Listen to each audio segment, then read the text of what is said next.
Members of Parliament have raised their concerns over the recent protests at some tertiary institutions. It comes amid protests over registration and accommodation challenges, among other issues that students say they are facing. So we've got a discussion for you this morning. Joining us is Asive Dlanjwa, who is the national spokesperson for the South African Union of Students. We're also joined this morning by Dr. Linda Meyer, who is an independent higher education expert. To both of our guests, a warm welcome to you on this Thursday morning. Thanks for joining us. Asive, I want to begin with you this morning to talk about the range of issues that students in higher education are facing. This is not just a protest for the sake of it.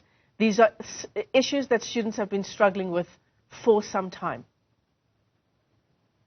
Good morning, Michelle, and also good morning to Dr. Linda, your viewers, and also your listeners.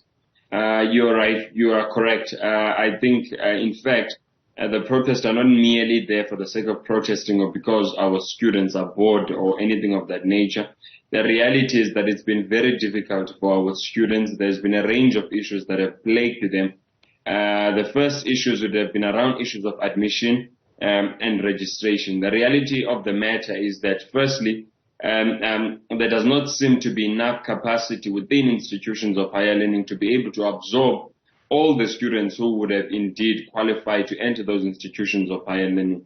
And what compounded this issue was that obviously institutions would have given offers way more than that they were able to accept based on their own enrollment targets and enrollment strategies. So to give you an example, for instance, university having the capacity to take only 7,000 first years would have in effect probably been given around 14,000 offers. And now what happened beginning of this year was that number one, unfortunately, the NSFAS students had been waiting for their responses from NSFAS, and while they'd been waiting, the self-paying students were able to take up some of those admissions and positions. So by the time NSFAS would respond and their processes were concluded, by the time they got to the institution, unfortunately, their spaces had already been taken. That also caused a serious challenge in many institutions where students now did not have a place, in particular the poor and the working class who had been waiting on NSFAS. That was the first issue around issues of admission and administration. Mm-hmm. Also for returning students, while some of them had been waiting for their appeals to be concluded, which unfortunately has not necessarily been concluded, registrations in universities were closing. And unfortunately, universities, as they usually do, they define themselves outside what was happening in the sector, even including some of them, their registration dates, they were just too narrow and they did not take to cognizant what was happening broadly across the country. Some of the issues would have been around funding, Michelle. The reality, obviously, I've mentioned the plight of the poor and the working class, but then there were also missing middle students and students with debt. Now, this would have come across very strongly in VETs, for instance. Yeah. Can I interject there, Asive? Because I want us to, you've raised a number of issues, and I'd like to get some perspective from Dr. Meyer insofar as we go through the issues one at a time. Shall we start with the issue of capacity management, which I think was at the top of the list of the issues that you outlined for us this morning, Asive? Dr. Meyer, how do institutions deal with that issue of capacity management better so that we're not faced with this current situation? Thank you, Michelle. Good morning to Asive and to the viewers. Yes, certainly. So the issue is really compounding because there was 14,000 less first year, what we call first year entering spaces available in public universities. Given the situation with NSFAS, that certainly impacts on the university's planning. So universities have to submit a plan to the Department of Higher Education and Training. It's called an enrollment plan, and their numbers are capped according to what the universities get in funding. So their grants are dependent on this approval of this particular enrollment plan that is then available to universities. So as Asive rightly points out, that the issue of capacity and available spaces in universities is of huge concern. And where students have, in fact, qualified, some of them with several distinctions, they've been unable to secure places in public institutions of higher learning. So what happens then? I mean, that's devastating. Certainly it is devastating, and these students excuse me, these students then have to go to TVET or to public higher education institutions or private institutions. Yeah, while you just grab another sip of water there, Dr. Meyer, Asive, I mean, what Dr. Meyer is outlining there, it just shouldn't be happening, especially what it sounds like is that these are deserving students, students who certainly have the results that should get them to the top of the list. Absolutely, Michelle. As I've already mentioned that for the majority of them, in fact for some of them, they've already even been given acceptance into the university, but unfortunately the university would take on a first-come, first-served basis. So let's talk about the issue of funding, which of course is another one that is high up on the agenda of students, Asive. How realistic, and if you could take sort of an outsider's view, as impossible as that might be, how realistic on the face of it do you think the issues that are being raised by students are insofar as fees and the money available at universities? How realistic are those issues? Number one, you see, the challenges of funding that we're facing this year, unlike in many years, I think we actually had some credible solutions that we presented to the department, which were accepted by the department and also were accepted by institutions of higher learning. But because of the silos and ivory tower approach that institutions of higher learning take, unfortunately, the majority of them did not implement as per the discussions and the disagreement, as per the agreements that we had with them. Let me give you an example regarding the missing middle and student debt.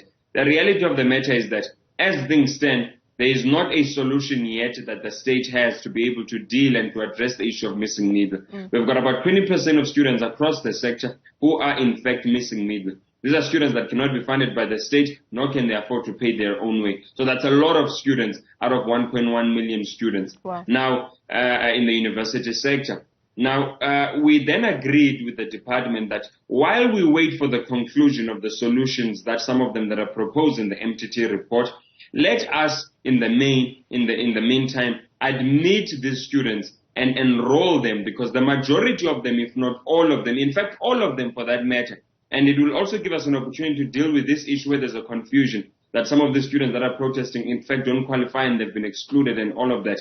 And all these students who wanted to register, for instance, at Wits University, all of them have met the necessary academic requirements and progression routes to go to the next year. Some of them have even passed 10 out of 10 of their modules, but unfortunately they don't have money. So we agreed that the universities must enroll these students and then they can sign AODs so that they must not be financially excluded when they are performing academically strong. This is what we had agreed with the universities. But universities being universities did not adhere to this, and your likes of Zevlons then would exclude these students and not allow them to register. Then you will see what happened at Wits. And to tell students, if a student is owing 135,000, they tell them not pay 50% upfront so that you can register. And you ask yourself, if 2 months ago the student did not have 135,000, where will it suddenly appear in January? That was also a very critical issue that we're dealing with. Yeah, absolutely. Where is that student meant to find upwards of 65,000 rand?